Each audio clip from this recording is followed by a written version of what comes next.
Goeiemôre.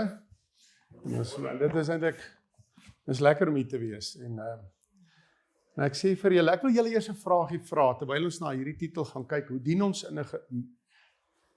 in julle eie dorpe waar julle is of in julle gemeenskappe wat julle is? Sê vir my, wat is die groot dinge wat gebrokenheid of hartseer of uitdagings veroorsaak in julle gemeenskappe?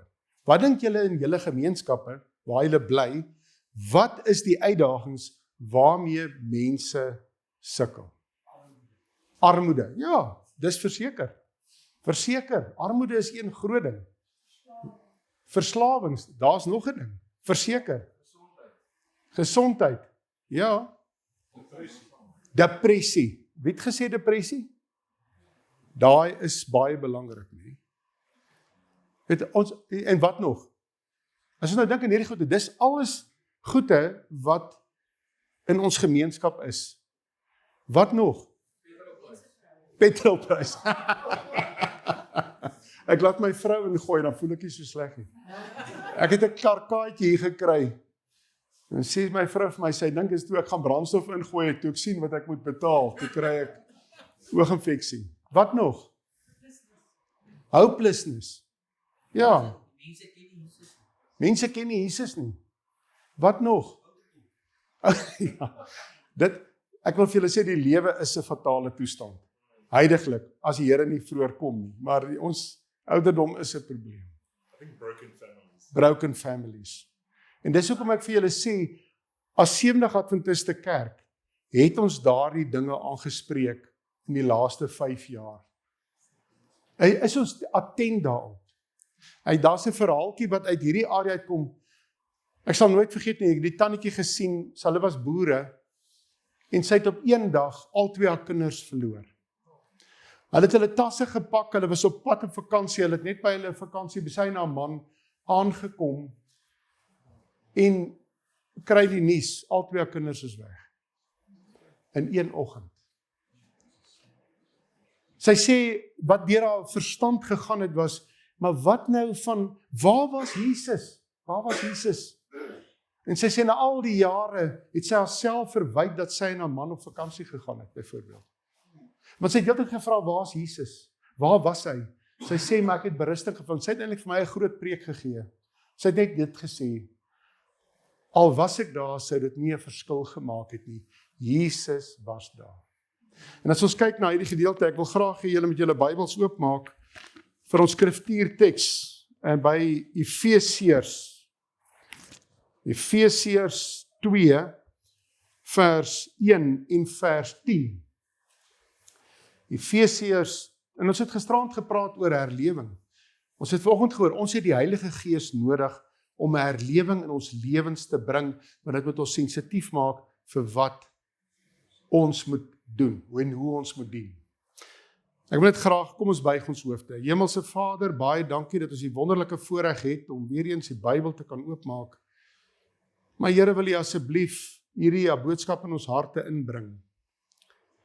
Here, ons is so minderwaardig, ons is menswaardig, is ons nie veel werd nie, maar U het vir ons gesterf aan die kruis. En daarom pleit ek nou en pleit elkeen van ons in ons harte, neem al ons sondes weg. En seën hierdie geskrewe woord tot ons harte. Is ons gebed in Jesus naam. Amen. Vers 2 sê, vers 1 van Efesiërs, ons het dit in ons lesstudies gestudeer. Ons het pragtige lesstudies wat ons dan studeer, nê? En hierdie teks het by my gedraai en sê, en julle het hy lewend gemaak wat dood was deur die misdade en die sonde. Ons het gisterand gepraat, is ons 'n kerk wat lewe? Die vraag ook was, as ons Sevendag-Adventiste kerk uit Suid-Afrika uit verdwyn, gaan iemand ons mis? Dit sê hierso, ons moet lewend gemaak, ons moet leef as verlostes, want dan kan ons werklik dien. Sê nou, ons het niks positief om na hierdie wêreld toe te bring nie. Wat wil ons na hierdie wêreld toe bring? Leef ons as verlostens, of het ons dieselfde morbiede, negatiewe gesprekke wat die res van die wêreld het? Ons verval maklik daar. Hy sê ons moet lewe, want ons is verlos van ons sondes? Of is ons besig om net op sonde te fokus? En dan kyk ons na vers 10, en dis waar hierdie by begin. Hoe dien ons in hierdie gebroke wêreld? Dit sê so, want ons is sy maaksel geskape in Christus Jesus tot goeie werke wat God voorberei het, sodat ons daarin kan wandel. Ons is Jesus se maaksel. En wat sê hy? Hy het ons geskape tot goeie werke. En wanneer ek na hierdie mense luister wat al hierdie groot uitdagings het, en ek het al groot foute gemaak. As ons kyk na, ek loop eendag op die lughawe saam met 'n ander prof julle het van julle storie al gehoor, maar ons loop na die lughawe toe. Hy was 'n besoekende prof by ons universiteit, en uit die bloute uit, draai hy om, en hy vra vir my vrou is nou dood. Hy was baie lief vir haar. Sy het gesterf van pankreaskanker. Hy sê vir my, Fred, sy was 'n vegan. Sy het geen alkohol gebruik nie, sy was 'n marathonatleet, sy het absoluut perfek gesond geleef, en nou sy dood, en hy draai hom, en hy sê vir my, Fred, hoe kan jy vir my sê, daar's 'n liefdevolle God? En dan baie keer dan ruk ons hierdie gedeelte uit die Bybel uit, of ek gebruik hierdie gedeelte, om aansit, ja. En dan gebruik ons Lukas 15, die verlore en gevind hoofstuk. En dan sê maar, hy soos iemand wat die skape los, om een verlore siel te gaan soek. Of daai penning, daai vrou het heeldag gesoek na daardie verlore penning. En eendag sê ek vir iemand wat deur 'n baie moeilike tyd gegaan het, maar hy is soos 'n pa, as ons kyk na die gelykenis van die verlore seun. En daardie vrou sê vir my, maar my pa het my misbruik toe ek klein was. Toe besef ek maar, dit maak nie sin vir daardie persoon nie. Maar as ons kyk na Efesiërs, na ons skriftuurteks, Jesus, ons is 'n maaksel van Jesus Christus. So as ons hierdie wêreld wil dien, dan moet ons kyk wat het Jesus gedoen. Eendag sê 'n vrou vir my, maar my pa het my weggegooi. Ek het eendag 'n tannie daar gekry wat haar kinders alleen groot gemaak het. Waar's jou man? Hy het net verdwyn. Hoe verduidelik jy Lukas 15 vir hulle? Maar wanneer ons wil vir hulle verduidelik, moet ons kyk wat het Jesus gedoen. En wat sê die teks? Ons is 'n maaksel van Jesus Christus. En as ons werklik verlostes is, sal ons Jesus verheerlik in ons bediening. Leef ons as verlostes, of ons is negatief soos die res. Ek kyk na hierdie verhaal. Ek sit eendag met my kleinkind, ek sien Willie se kleinkinders hier, so kyk, dit is verskriklik lekker. Daar's niemand so bly om jou te sien, soos jou kleinkinders nie. Ek onthou, ons kom op die plaas en is een dogtertjie se verjaarsdag, die oudste enetjie Alani, sy kom, toe sy my sien man, sy kom daar aangehardloop. By een Sabbat, sit sy op my skoot, en ons kyk, ons sing nou al hierdie liedjies, en ons soldaatjie vir Jesus, en my God is so groot, en sy sit op my skoot, en ek lees vir haar die verhaal van Daniël in die leeukuil, nou soos oupas dit nou maar moet doen, nê? Maar ek verduidelik vir haar, hoe groot is hierdie leeu's, en hoe groot is hulle tande, en ek sê toe vir haar, en toe vat hulle ou Daniël, en daai leeu's is honger, hulle het niks geëet vir weke nie, en hulle gaan vir Daniël nou daar gooi, en toe kom Jesus, en hy sluit die bekke van daardie leeu's toe. Jesus kom en sluit die bekke toe, en hier kom Nebukadneser aan, en hy kyk daar, en ek sê, weet jy wat toe my kind, en toe hy daar kom die volgende oggend, toe sien hy maar, hier sit hy, die leeu's lê in slaap. Maar sy vra my 'n vraag, wat my laat struikel oor my woorde, sy vra my 'n vraag, wat in my denke ontspoor amper, sy sê vir my, waar's Jesus? Ek besef toe, as ek Haan moet antwoord, dan sal ek meer begrip hê oor hoe om te kan dien. Sy sê vir my, oupa, waar is Jesus? En ek dink by myself, maar hy is in die hemel, toe dink ek by myself, maar dit is verkeerd om dit te sê. Het ons godsdienst so geraak, het ons so ver verwyderd geraak, dat Jesus nie meer by ons is nie. Ek dink aan Bette Midler se lied wat sy gesing het, From a Distance, Wat sê daai lied? Alles lyk beter van verder af. Dit sê Jesus is nie betrokke by ons nie. Ek kan nie dit vir haar sê nie. My gedagtes gaan nou, hy sê my kind, hy sê in jou hart. Jesus word gevind op eienaardige plekke. 2000 jaar terug het hy die strate geloop van Galilea. Hy word gevind in die hart van 'n dief. Hy word aan die kruis. Hy word gevind in ons eie harte deur die Heilige Gees. Jesus is hier saam met ons. Hy is nie op 'n distansie weg van ons af nie. Alhoewel hy opgevaar het, ek het nie dit vir haar verduidelik nie, maar Jesus is hier en hy moet in ons harte wees en daai skriftuurteks sê, ons moet leef en lewendig wees, ons moet leef as verlostes. En dit is een van die verhale wat my geïnspireer het. Ek kyk na hierdie Mohammed Faridi se verhaal. Hy's in Iran. En ek is op die oomblik besig om met 'n prof van Duitsland, hy's 'n Egiptenaar. Ek en hy deel nou baie geestelike gesprekke. Dit is baie interessant. Die Here plaas ons op in interessante plekke. Hy het net eendag vir my gevra en ek het dit al vertel by ander plekke. Ek en hy is nog steeds besig. Dit is al 2 jaar later. Praat ons oor Jesus. Wie is Jesus? En hy vertel toe, hy was 'n jihad moslim. En die beste ding wat hy kan doen, is om te sterf vir Allah. Wat vra Jesus vir ons? As ons dink aan ons geestelike lewens, wat vra hy vir ons? Ons moet ons lewens vir hom gee. Hy sal vir ons sterf. En hy glo met sy hele hart, hy moet 'n martelaar word vir Allah. En wanneer hy nie genoegsame geesvervulling kry nie, ek het dit nie geweet nie, hulle het kettinge waarmee hulle self slaan, hulle moet hulle self pynig. Jy sien, ons wil groot dinge doen, maar ons moet lewendig word in Christus, want hy het vir ons sondes gesterf. En op 'n dag kom hierdie Mohammed by 'n vriend van hom, en hy het hom net Russell genoem. En Russell was een van die meeste grootste boelies wat hy geken het. Hy het almal altyd aangerand. Hy sê, daar op 'n kleiereis, is Russell daar. En eendag bel hy vir Russell, want hy's moedeloos. Hy wil graag geestelik groei. En al wat hy nou eintlik kan doen is om te sterf vir Allah. Want hy pynig homself. Hy sit hom deur al hierdie dinge. Hy ken die Koran uit sy kop. Hy doen al hierdie dinge. Hy doen alles wat reg is, maar daar's 'n leemte in hom. En interessant, hy sê toe hy hierdie persoon Russell bel. Hy sê toe is daar iets anders in sy stem. En Russell sê vir hom, ek het Jesus gevind. Hy sê, weet jy, wat se verligting was dit? En Russell begin vir hom te vertel, jy hoef jouself nie te pynig nie. Jesus het homself aan die kruis vir jou gegee. Sy sondes was jou skoon. Jy kom skoon van sondes en gebrek in jou lewe deur Jesus Christus. Wat 'n bevryding was dit nie vir hom. En die man het nie vir hom gepreek nie. Ons wil baie keer groot preke gee vir mense. Ons moet daar wees vir mense. Ons moet mense aanraak, ons moet daar wees. En wat interessant is, Mohammed Faridi moes toe vlug vir sy lewe. En hy het 'n bediening begin.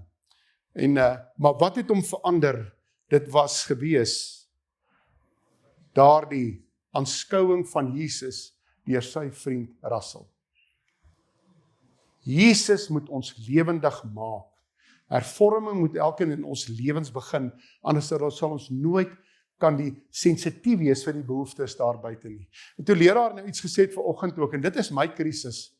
Ou werk so hard en ons gebruik dit as 'n verskoning. As ek daar by die huis kom, wil ek net daar so sit. Ek wil net sit. Maar dit moet nie so wees nie. Dit is eintlik 'n goeie rentmeesterskap. Want ons jaag dalk dinge wat ons nie moet nie. En hierdie verhaal was vir my pragtig. Maar dan dink ons aan Jesus se lewe. En wanneer ek aan daai persoon wat gesê het, maar Lukas 15 doen dit nie vir my nie. Kom ons dink aan Jesus se lewe. Wat het hy gedoen? Ek kan nou hierdie disippels sien. Hulle is dringend besig, haastig met Jesus. Ek kan nou sien as dit vandag se tyd was, is dit op selfone. Kom, Rabbi, ons tyd raak min. Wat het Jesus gedoen? Hy het alles stadig gedoen. Ons is te besig. Kom, ons het nie nou tyd nie. Dis 'n baie belangrike kerkraad wat hier voor lê. Ons het nie nou tyd nie. Wat het Jesus gedoen? Terwyl hy daar afloop vir 'n dringende afspraak, het iemand aan sy kleed geraak en hy het omgedraai en hy het na haar behoeftes gekyk. Ons is te besig en te hastig en ons is te georganiseerd. Wat het hy gedoen met daai vrou in Johannes 8? Ek glo, hulle het daar afgeloop en hulle moes gesien het, maar daar gaan iets aan. En omdat sy hart so sensitief was vir die behoeftes van die mens, het hy omgedraai, het hy nie voortgestroom om te doen wat reg is nie. Onthou, om dinge te doen wat reg is reg om kerkraad toe te gaan, dit is reg om sekere dinge te doen, het hy afgedraai en hy het na daai vrou toe gegaan en hy het haar bedien. Hy het haar bedien. Johannes 9 is een van die mooiste verhale oor hoe Jesus gedien het. En wanneer ons na Johannes 9 nou gaan kyk, is eintlik 'n baie lang hoofstuk, moet ons kyk wat het Jesus gedoen en dit is wat ons moet doen, dit is hoe ons moet doen. Hy vertel van 'n blinde man, terwyl Jesus wegstap, sien hy 'n man wat van sy geboorte af blind was. Wat het Jesus hier gedoen? Hy het iemand raak gesien wat 'n behoefte het. Maar wat doen sy disippels? Hulle het 'n teologiese probleem. Hulle vra vir hom, sy disippels vra vir hom, Rabbi, deur wie se sonde is dit dat hierdie man blind gebore is, sy eie of sy ouers sin? Wat is die oorsaak? Jesus sien die behoefte raak, hy sien die gebrokenheid raak, die disippels sien 'n teologiese probleem. Waar fokus ons? Ek onthou, ek wil nie graag, dis nou inligting, soos jy sê, jy wil nie die mense se name sê nie, maar ek het een keer in 'n vergadering gesit, ons was 'n hele paneel, Adventiste, en in Waterkloof het 4 vrouens se mans hulle eie lewens geneem. Dit is verskriklik. En daai 4 vrouens kom na een van ons predikante toe en sê, ons het volgende Saterdagoggend gaan ons stap van daar af tot daar en al wat ons wil doen, ons wil hê mense wat met hierdie selfde gebrokenheid sit,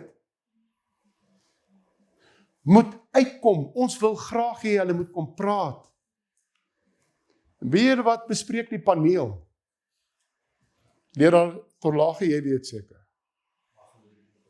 Mag jy dit doen op 'n Sabbat? Jy sien, daar is 'n gebrokenheid wat ons moet aanspreek, maar ons sit baie keer met 'n teologiese probleem. En my vraag vanoggend is, wanneer ons sukkel met teologiese probleme, is dit dalk 'n oorsaak dat ons nie regtig kan bedien nie? Is al wat daai mense gevra het. Maar Sabbat is jy in die kerk. Ek sien nie, dit was 'n uitsonderlike geval. Ons kan dit nie elke dag maak en sê, elke Sabbat doen ons iets. Ons moet in die kerk wees. Maar dit was interessant, die gesprekke. Hier het die disippels 'n teologiese probleem. Hulle vra, is dit hierdie man se familie? Is dit hy? Wie veroorsaak dat hy hierin is? En ons is baie keer so, ons oordeel mense. Maar kom sit iemand voor my, vol tattoos, in die spreekkamer. Nou kyk ek na die man. Ek weet nie, ek begin altyd te wonder, maar hoe seer was dit? Ek wonder van jy kan dit nie afwas nie. Maar toe hy sy lewe vir my begin vertel, het ek hom geoordeel. My teologie was 'n probleem, want ek het eintlik in my onderbewusheid gesê, hierdie is nie 'n kind van die Here nie. Maar toe hy sy verhaal vir my gee, toe besef ek die agtergrond. Ons moet sensitief word vir mense en hulle dinge. Ons raak veroordelend. En ek het hom veroordeel, voor hy nog enigiets gesê het. Weet of iemand kom na jou toe aan en hy sê, en hy lyk nou soos hy lyk soos 'n, ek kan nie, lang hare, en dan sê vir jou, die Here seën jou. Ek het al gehoor, jy loop verby uit. Ja, broer, die Here seën jou. Hy sê by die kerkie, wat kyk jou aan? Ons oordeel hom. Weet jy regtig wie is die Here? Kyk hoe lyk jy? Ons oordeel mense. Ons moet die mens se wese ken. As ons wil bedien in 'n gemeenskap wat gebroken is, moet ons die mens se wese ken. En hierdie disippels het hierdie groot probleem en hulle vra wie dit is en ek kyk na hierdie verhaal Adventist Review en dit is my skokkend en dit is iets wat vir my regtig naby in die hart lê. ek het gisterand gesê, toe daai man vir my sê, die predikant het sy lewe geneem, ek het hoendervleis gekry. Dit is so onnodig. En hier staan in die Adventist Review, was daar 'n artikel, en dit is groot dinge, wat gebeur in ons kerk, en hier is 'n predikant, en dan die Jesus sal gesê het, maar hier is 'n donker gat waarin hierdie man was. Jy weet, as ons Jesus se gesindheid sê, sou ons gesê het, maar was ons nie dalk nie daar nie. Maar omdat ons dalk, nou begin ons te stoei met teologie. Ons begin te stoei met teologie, maar mens moet dit nie doen nie. Die wet sê mens moet nie, maar Jesus sê ons moet die mens aanraak. Wie was dalk daar vir daardie man nie? Hoekom het daardie man nie gepraat nie? Ek weet daar's baie groot stigmas oor depressie en ons moet oor dit kom. Mense moet daaroor praat. Ek praat nie van aansit nie, leraar, jy nie aansit. Jy kry dit ook. Jy kry mense wat aansit depressie kry. Hulle is nie depressief as hulle iets soek. Hierdie mense sit in 'n diep gat, hulle praat nie. Ek kyk in die jeugtydskrif, het 'n pa se dogter van 17 haar eie lewe geneem. En hy begin vir hom te vra, maar hoekom het ek dit nie gesien en wat is die onderliggende rede? Dit was 'n saamgestelde gesin. Ons as gemeenskap, as Sevende Adventiste moet saamgestelde gesinne se probleme en issues begin aanspreek. En julle sal weet waarvan ons praat. Julle sal weet. En daai dogter en hy pa gaan deur al haar notas. Sy het niks gelaat nie, sy het net haar lewe geneem. En toe sien hy in een opstel het sy iets geskryf en hy was nie sensitief genoeg om dit ooit raak te sien. Want ons is gefokus op wat reg en verkeerd is. Nie altyd op die persoon wat swaar kry nie. En dan 1 Petrus 2 vers 20 sê eintlik vers 21 sê, juis hiervoor het julle ook geroep, omdat Christus self vir julle gelei en so vir julle 'n voorbeeld gestel het, sodat julle in sy voetstappe kan volg. Testimonie sê, baie mooi, Christus se werk moet ons voorbeeld wees. Hy het ons voortdurend rondgegaan en goed gedoen. Kom ons dink 'n bietjie by onsself. Kan ons teologie, ek vra nou vir julle, ons godsdiens en teologie beskouing, kan dit maak dat ons geïsoleerd raak? Ja, dit kan. Maar wat het Jesus gedoen? Hy het rondgegaan, hy het met mense gemeng, en ons gaan dit moet doen. Ons is nie 'n eksklusiewe klub nie. Ons moet met mense meng, ons moet aan mense raak. Ek het 'n verhaaltjie gelees van 'n ou wat, hy was op pad om selfmoord te pleeg. En al wat die ou van hom gedoen het, vir hom 'n koppie koffie gekoop. Dis al wat hy gedoen. En dit het sy lewe gered. Net daai bietjie omgee vir hierdie man wat hier moeilike omstandighede sit. En Jesus het rondgegaan. Ons moet meng met mense. Ons moet versigtig wees dat ons teologie ons nie dalk heeltemal isoleer nie. Want dis wat hierdie fariseërs gedoen het. En dit is wat die disippels se probleem was. Hulle het gefokus op die teologie en nie op die persoon nie. En gisterand se les en vanoggend leraar Torlage se diens wat sê oor die Heilige Gees, dis baie belangrik. Ek en jy kan niks in onsself doen nie. Die grootste in hierdie bediening, daar moet herlewing kom in my lewe deur die Heilige Gees. Dit sê die motief wat ons aanspoor om vir die Here te werk, moet niks selfsugtig bevat.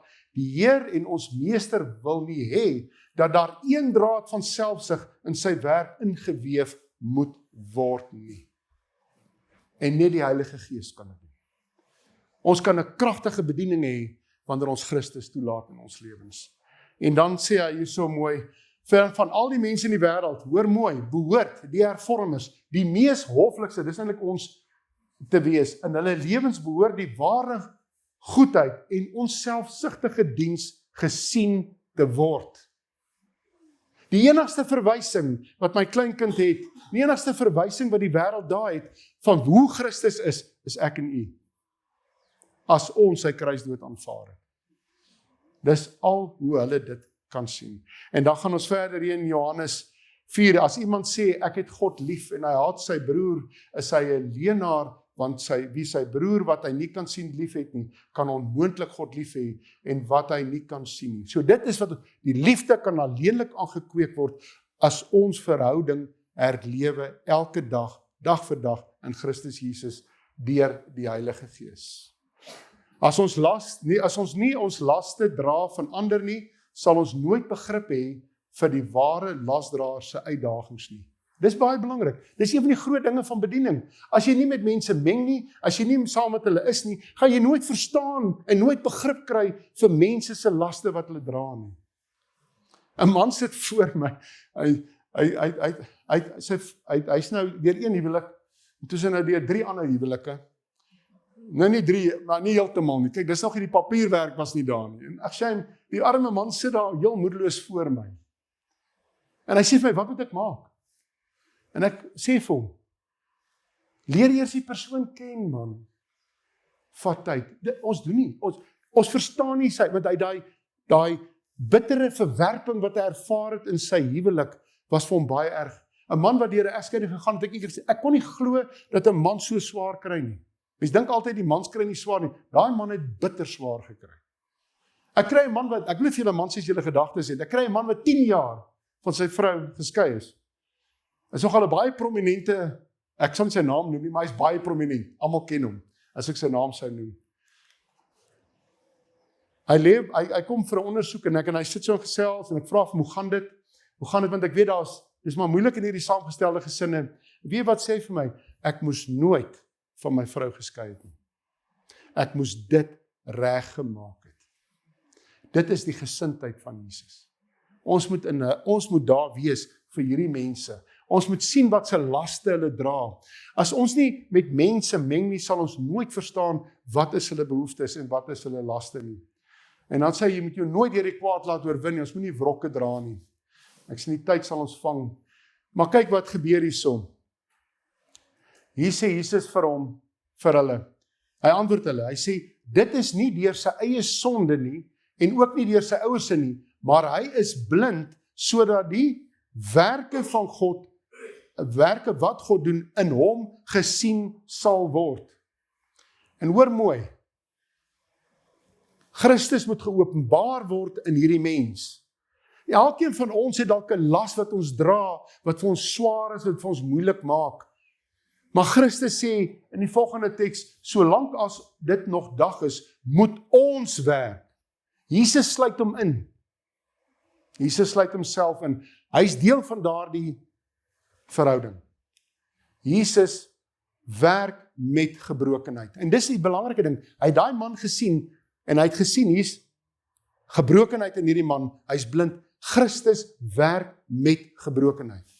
So as ons werklik hierdie wêreld wil bedien, gaan ons moet bereid wees om met gebrokenheid van hierdie wêreld te lewe. En dan sê hy, Psalm sê so mooi, laat jou lewe aan die Here oor en vertrou op hom, hy sal sorg. Maar wat leraar Torlage vanoggend gesê het, hierdie man het vir my so mooi verhaal, uit sy gemaksone uit, om te gaan dien, gaan nie altyd maklik wees nie. En ons wil altyd wag dat alles eers perfek reg is. Hierdie man het met die naam van Nicholas Winton, het uit die Tsjeeg-Republiek kinders uitgesmokkel, 699 kinders. Hy het 'n baie belangrike pos gehad. So hy kon net in sy kantoor gebly het. Hy kon gesê het, man, dis nou hoe die lewe is, en hy smokkel, hy waag sy lewe en hy smokkel daai kinders uit, en hulle ontvlug die nazi doodskampe. En daai foto was geneem, was eintlik ongelooflik, hy het vir niemand ooit daarvan gesê nie. En dis wat jy ook gesê het vanoggend, ons moenie dinge doen om gesien te word nie. Sy vrou kry die boekie met die name, en toe reël hulle byeenkoms, dis soos in 'n groot saal, toe sit hy daarvoor, hy dink hy kom vir een of ander opvoering, toe sit al daai kinders en kleinkinders en almal wat daar agter is, sit daar, en hulle sê vir hom, hier's die lys, hier's die mense wie se lewens jy beïnvloed het. Hy was bereid om in 'n gevaarsone in te gaan. Hy was bereid om sy lewe in gevaar te stel om daardie kinders te dien. En ek kla as ek moet uitgaan op 'n Sabbatmiddag om iemand te gaan sien, want ek is moeg. Ons lewe is te gemaklik. En dan kom hy hierso, en hy sê, en die hoop beskaam nie, want God het sy liefde in ons harte uitgestort deur die Heilige Gees wat hy aan ons gegee het. So die Heilige Gees, die wêreld gaan vra, wie is Jesus? Hierdie gebroke wêreld vra, wie is hy? Dit is al baie vir my gevra. wie is hy? En nadat hy, hoor kyk wat doen Jesus, nadat hy dit gesê het, spoeg hy op die grond, maak 'n spoeg, 'n bietjie klei aan, toe smeer hy dit aan die man se oë. Wat doen hy? Geef hom 'n preek. Glad nie. Hy sien die gebrokenheid raak en hy spreek dit aan. Hy vra nie vir die man, het jy al die beginsels nagekom wat daar is nie. Hy gee nie vir hom 'n lesing oor die 28 leerstellings nie. Hy gaan op en hy vat daai klei en hy spreek die behoefte aan. Hy sê nie eers vir hom wie hy nie. En dan kom hy en hy sê vir hom, gaan na die Siloambad. Wat beteken, een wat gestuur is, hy het gegaan en gewas, en toe hy terugkom, kon hy sien. Hierdie man vra nie. Jesus spreek 'n behoefte aan. Hy gee nie vir hom 'n lesing nie. Hy sê nie eers vir hom wie hy nie. Hy sê nie eers vir hom gaan sondig nie meer nie. Hy spreek sy behoefte aan. En as ons as Sewendag Adventiste Kerk 'n dienende kerk wil word, moet ons die behoeftes in ons gemeenskappe aanspreek. En dit was vir my so mooi. En toe, kyk, toe sien almal nou hierdie man. Hoor mooi, hierdie man weet nie eers wie het hom genees nie. Hy weet nie, hy weet glad nie. Sy bure en ander mense wat hom voorheen as bedelaar geken het, sê toe, maar is dit dan nie die man wat gesit en bedel het nie? Party van hulle het gesê, dit is hy, maar party het gesê, nee, hy lyk maar net soos hulle. En wat doen daardie man? Sonder dat hy Jesus intiem ken, begin hy om Jesus te verheerlik. Hy begin om te getuig vir Jesus. Hy weet nie wie dit is nie. En nie vra hulle vir hom weer. En hulle sê vir hom, hulle vra vir hom, maar hoe het jou oor dan reggekom? En hy sê, die man met die naam Jesus, ten minste het hy nou die naam al gekry. Die man met die naam Jesus het 'n bietjie klei gemaak en my oë gesmeer en sê, gaan na Siloam toe, was jou, ek het gegaan en my gewas en ek kon sien. Hier bely hierdie man, wat Jesus nog nie eers ken nie. Jesus. En dit is wat ons ook moet versigtig voor wees. Ons wil altyd resultate sien. As ons 'n poging hou, moet ons daai doopbad dik doop. Ons wil resultate sien. Jesus het nie resultate gevra nie. Hy het net daai behoefte aangespreek. En dan sê hulle vir hom weer, waar is hy nou? Vra hulle vir hom, ek weet nie. Hy weet nie eens waar om Jesus te kry nie. Dan sê hy daarna die mense, die man wat eers blind was, na die Fariseërs toe gebring. Dit was op die Sabbatdag dat Jesus klei gemaak het en die man se oë genees het. Die Fariseërs het hom weer gevra, hoe dit gekom dat jy kan sien? Hy antwoord hulle, hy het klei op my oë gesit en ek het my gewas en nou kan ek sien.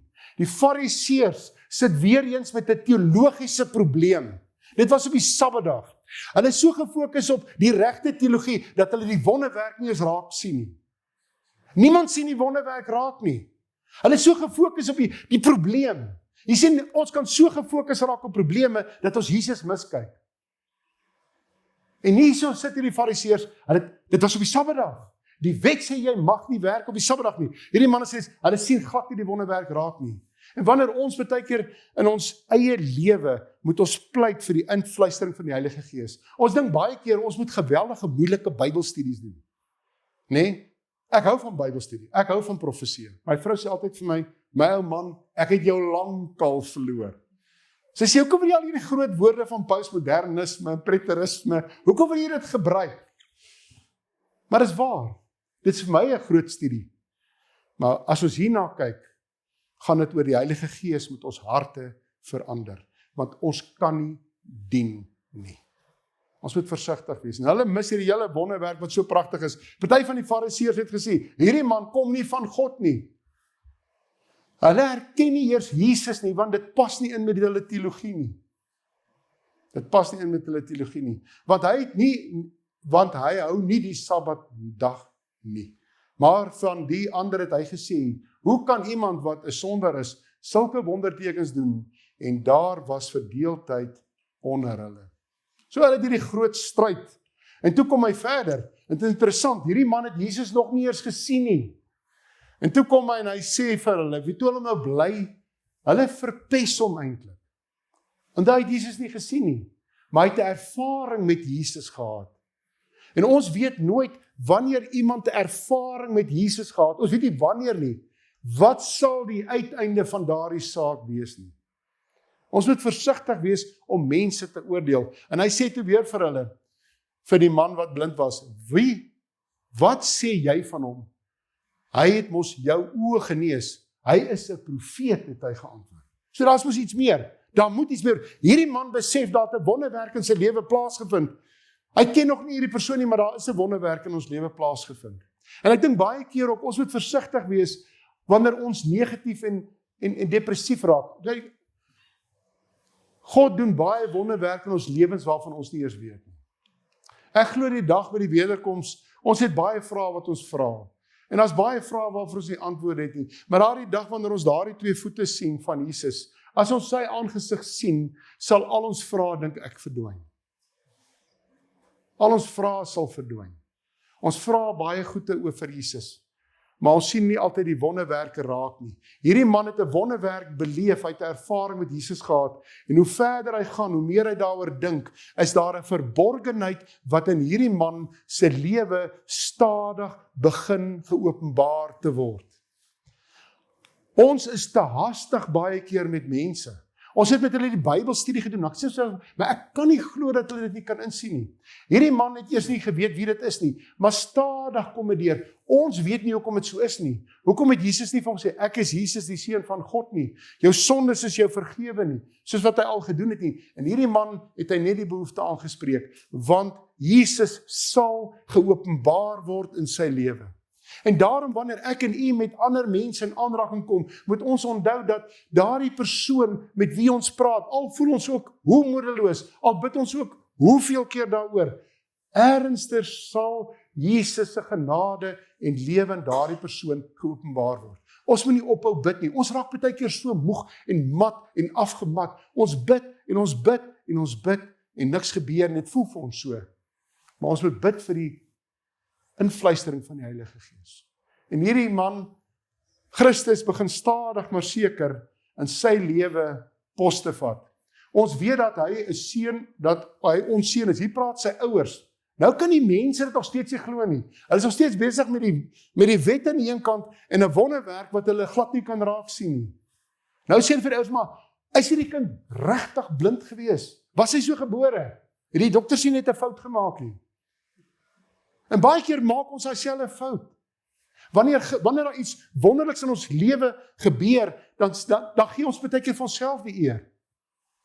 Ons sien nie eers Christus raak nie. Ek het iets reg gekry, ek is so goed. Dis nie so nie. Ons moet Christus raak sien. Christus is wat ons lewe moet gee. Nie sê vir die ouers. En die ouers sê vir hulle, man, vra homself. Daarom het die ouers gesê, hy is oud genoeg, vra homself. En dis eintlik baie mooi. Die Jode het toe 'n tweede keer die man wat blind was geroep en vir hom gesê, praat die waarheid voor God. Ons weet mos, hierdie man is 'n sondaar. Kyk nou al hulle die stops uit. Jy kan nie genees geword het nie, want jy is 'n sondaar. Of, wat kan ons doen as 'n kerk? Waar kan ons teologies dalk val? Jy kan nie gesaal word nie, want jy het nie alles gedoen wat reg is nie. Hierdie wat jy oor jouself gebring het, is jou eie toedoen. Ons moet versigtig wees daarmee. Ons moet 'n behoefte aanspreek. Ons moet versigtig wees. Ek ken nie die persoon wat voor my sit se hart nie. Hy het sy hart lankal vir die Here gegee, maar ek wil dit nie aanvaar nie. En ek sien dit baie keer ook. Dis 'n groot les wat 'n mens moet leer. Sê net maar, daar was 'n huwelik, dinge het nie reg geloop nie. Nou patch die man en die vrou op. Hulle is al lankal reg, maar die res van die kerk is nog nie reg nie. Want ons fokus op sonde en nie die sondaar nie. Daar's 'n groot verskil. Eendag sit 'n oom en tannie voor my en sê my kind het uit die kas uit gekom. Hulle huil snot en trane. Ek weet, is dit 'n goeie woord op die lig? Maar dit is mos 'n goeie Afrikaanse woord, né? Hier sit hulle en huil. Hulle vra vir my, wat nou? Hy gaan brand. Ek sê vir tannie en oom, fokus op jou kind. Jy moet daai kind lief hê. Dit help nie jy try om verduidelik dat hy verkeerd is nie, want hy weet dit. Nog 10 Bybelstudies gaan hom niks help nie. Jy moet vir hom lief wees, want dis wat hier gebeur het. Jesus het daardie man se behoefte aangeraak, ongeag wie sy ouers is en hoeveel sondes hy het. Maar ons het 'n teologieprobleem en dis wat hierdie fariseërs het. Hulle probeer alles, maar dit kan nie wees nie. Ons kan in ons kortsigtigheid wonderwerke in ons lewens miskyk. In ons kortsigtigheid. En dan sê hy, en ek het julle mos al vertel, julle het nie geluister nie. Hy probeer, hy is al moedeloos. En dan sê hy vers, toe skel hulle hom uit, jy is 'n disipel van hom, ons is disipels van Moses. Ja, hierdie arme man kry moeilikheid. En dan sê ons weet dat God met Moses gepraat het, maar hierdie man, ons weet nie waar hy vandaan kom nie. Dis daarom snaaks sê hy daarop vir hulle, julle weet nie waar hy vandaan kom nie, en tog het hy my oë genees. En dan sê hy, ons weet dat God nie na sondaars luister nie. Dis die man wat hy praat, maar as iemand wat hom ontzag het en doen wat my Vader wil. In sy gedagtes draai hy om en hy sê, maar dit wat met my gebeur het, is iemand wat God se wil doen. Ek dink baie keer ook wanneer ons met teologie stoei, en wanneer ek in my lewe stoei, sê nou maar, iemand van 'n ander denominasie kom na jou toe. Dit is die gevaar, nee? En dan sê hy, ek wil vir jou bid. Wat lag jy nou, leraar? Ek onthou altyd hoe ek was. Jy kry so koue rilling in jou ruggraat af. Ken jy die wet? Nee? Nee. Ons daar's 'n perke ook. Gewoonlik wil ek vir hulle bid, dan wil hulle nie. Maar iemand wat jy ken, die probleem is, ons is so ek was so vasgevang in my teologie, dat almal wat nie glo soos ek glo nie is verkeerd, en die Here kan nie deur hulle werk nie. Dis wat ek geglo het, as kind vir baie jare. Ek onthou ek was al standaard 1, graad 3, sê ek vir my juffrou, julle kerk gaan ons almal nog doodmaak. Want ek het die teologie gehoor. Ja, maar daar was nie Christus nie. So ons moet ontzag hê en liefde hê. Ons moet Christus sien, ook in mense wat nie altyd soos ons glo nie. En dis baie keer moeilik, nee. Ek onthou een keer, ek het baie slegte dinge in my werk waarmee ek sukkel. Ek word gebel, dan kyk ek na dit en dan sê ek, maar hierdie persoon is eintlik terminaal. Ons moet nou die masjiene afsit. Wel, ek moet die besluit neem. Weet jy hoe erg is dit? Om na daai familie toe te gaan, wat 'n laaste greintjie hoop gehad het, dat iets wonderliks gaan gebeur. Hulle het gebid vir 'n wonderwerk, en hier kom jy en jy sê, ons moet hierdie goede afskakel. Waar's Jesus in daardie gebrokenheid? En al wat ek vir u sê, ek het nooit 'n antwoord vir hulle nie. Ek probeer nie vir hulle lesing gee nie. Jy gee net vir hulle 'n drukkie en sê, ons het nie die antwoorde nie. Ons is altyd so bang om te sê ons weet nie, of ons het nie altyd die antwoorde nie, want ons het mos alles. Vra my enigiets oor wat in Iran gebeur, weet ons sê, ons ken mos hierdie goede. Maar wanneer dit by mense kom, moet ons daardie pyn en hartseer aanspreek, en nie oordeel nie. En dit is so mooi, en hy sê, as hierdie man nie van God was nie, sou hy niks kon doen nie. Hulle sê toe vir hom, jy is van geboorte af, nou kom hulle weer terug na die ou koeie in die sloot, jy is van ouder gewoonte, vol van sonde. En ons is almal sondaars. Maar ons vergeet, met nagmaal geliefdes, dan was ons daardie sondes af. En ons moet probeer om nie aan daardie sondes te dink nie. Die rede hoekom ons nie kan dien nie, is baie keer nie, want ons kyk vas in ons eie sondes, en ons voel baie sleg. Dit is verby. Die nagmaal was ons sondes af. Moenie vasklou aan sonde nie, want as ons gaan vasklou aan ons, hoe sleg ons is, hoe groot ons oortredings is, sal ons nooit die wonderwerke sien wat Jesus in ons lewe kan doen. Ons gaan dit nooit kan sien. Jesus het gehoor nou, na hierdie, hy praat al oor Jesus, hy het Jesus nog nooit gesien nie. Hy het een skamele of kortstondige ontmoeting met hom gehad. Maar wat doen Jesus op hierdie lewenswandel van hierdie man wat hierdie wonderwerk beleef het? Jesus gaan soek hom op. Jesus los ons nooit nie. Hy soek hierdie man op. Jesus het gehoor dat die Jode die man uitgeban het, en toe hy hom kry, vra hy vir hom, glo jy in die Seun van die mens? Glo jy in Jesus Christus? En weet wat sê hy vir hom? Hy doen 'n wonderwerk in 'n man wat nie eens weet wie hy nie. Hy sê, hy het geantwoord, wie is dit meneer, sodat ek kan glo? En Jesus sê vir hom, jy sien hom, dit is hy wat met jou praat. En die man het gesê, ek glo Here, en hy het hom aanbid. En as jy na hierdie man se lewe kyk, was Jesus met stukkies en stukkies en stukkies in sy lewe, het God hom geopenbaar in totaliteit aan hierdie man. En baie keer wanneer ons ook voel, maar ons groei nie geestelik nie, of ons voel nie, dit werd om te bedien nie, moet ons onthou, as ons begin dien, dit gaan klein treetjies wees, klein stukkies, daar mag dalk groot dinge gebeur. En ons wil graag groot dinge doen, ons moet nie. Ons moet dien waar ons is. Leraar Torlaag het dit so mooi gesê vanoggend. In jou werk waar jy is, wees tog eerlik, ek sê altyd, daag betyds op, moenie die baas nie onnodig siek verlof vat nie, jy weet, wees stiptelik, want dis waarna mense kyk. En Jesus het gesê, ek het na die wêreld toe gekom, met die oog op 'n beslissing, sodat die wat nie sien, kan sien, en die wat sien, kan blind word. So ons kan so gefokus wees, dat ons Jesus op die probleem van die dag, dat ons Jesus miskyk. En dan sê hy, en die hoop beskaam nie, sê Romeine, omdat die liefde van God in ons harte uitgestort is, deur die Heilige Gees, wat ons gegee is. Dit gaan oor die Heilige Gees. En baie keer wil ons groot dinge doen in ons bediening. Ons kyk na die Walter Fights en die groot manne met al hulle, dis nie wat ons moet doen nie. Ek weet nie of julle die verhaal van die Golden Gate brug ken nie. Dit was eintlik baie pragtig. 200 mense, hierdie man, dit is Kevin Briggs.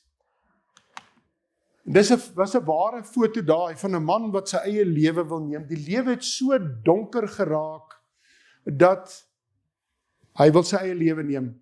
Elke jaar is daar honderde mense wat oor daai brug spring en hulle eie lewe neem, want daar is geen hoop nie.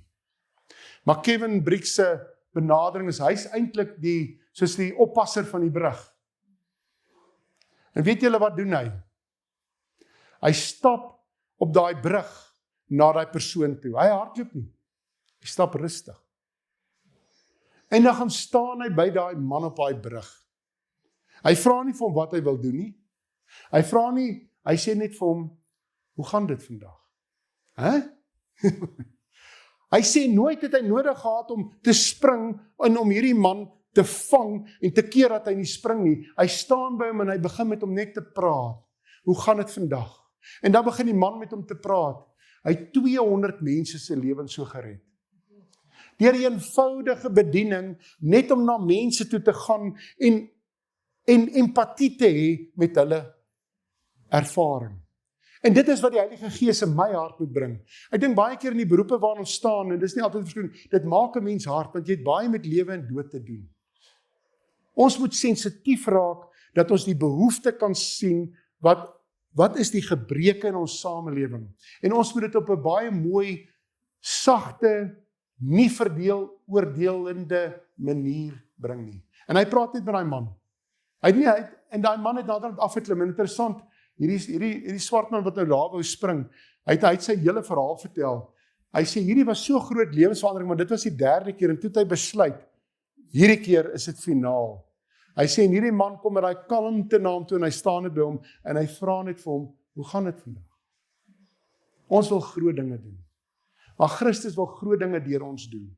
En hierdie man, ons moet rustig wees, ons moet na Christus toe gaan. So my gebed is vir elkeen van ons, is dat ons moet pleit vir herlewing deur die Heilige Gees, dat ons sensitief kan raak om ons samelewing waarin ons is, te kan dien. Kom ons buig ons hoofde. Baie dankie, dierbare Hemelse Vader, weer eens dat U so genadig en so groot is, dat U ons toevertrou met 'n groot taak. Here, wil U asseblief die Heilige Gees ryklik in ons harte uitstort. Wil U ons 'n lewendige kerk maak. Wil U ons help, Here, daar waar ons beweeg elke dag, dat die Heilige Gees ons sal lei en dat ons mense se stemme en mense se swaar kry sal raak sien en gee vir ons die energie en die krag en die wilskrag en die leiding om daardie mense te lei na Jesus toe. Dankie, Here, dat U grootheid en Jesus se liefde in ons elke dag openbaar. Seën elkeen van ons nou in hierdie Sabbat verder, is ons gebed in Jesus naam. Amen.